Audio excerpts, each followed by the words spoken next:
দাঁড়ান দাঁড়ান দাঁড়ান ভাই, এই ভিডিওটা ধাক্কা দেবেন না। সবার কাছে অনুরোধ, ভিডিওটা ধাক্কা দেবেন না। এই ভিডিওটা সর্বোচ্চ শেয়ার করবেন, সর্বোচ্চ শেয়ার করবেন।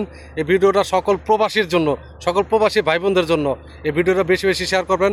আর এই ভিডিওটার উদ্দেশ্য হলো, আমরা মালয়েশিয়া অনেক প্রবাসী অবৈধ আছি, এই মেসেজটা যেন বাংলাদেশের সরকার জনাব তারেক রহমানের কাছে ভিডিওটা পৌঁছায়। সবাই বেশি বেশি করে শেয়ার করবেন।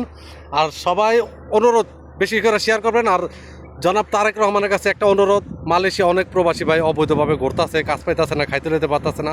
তাদের দিকে তাকায়া তাদের বৈধতার একটু ব্যবস্থা করবেন, এটাই আপনার কাছে অনুরোধ। তাদের একটু বৈধতার ব্যবস্থা করবেন। অনেক লোক জেলে পৌঁছতেছে, তাদের দেশে নেওয়ার ব্যবস্থা করবেন। এটা আকুল আবেদন। আমরা কিন্তু দেশের জন্য কিছু করতেছি, আমরা যাই করতেছি দেশের রেমিটেন্সের জন্য করতেছি। তো এই ভিডিওটা সবাই শেয়ার করবেন। আর তারেক রহমান স্যারের কাছে অনুরোধ, আপনি একটু দেখবেন মালয়েশিয়া প্রবাসীরে, আপনার দিকে তাকায় রয়েছে সবাই। আপনি নতুন সরকার গ্রহণ করছেন, আপনি সকল প্রবাসীর প্রতি একটু দয়া দেখান। ধন্যবাদ সবাইকে।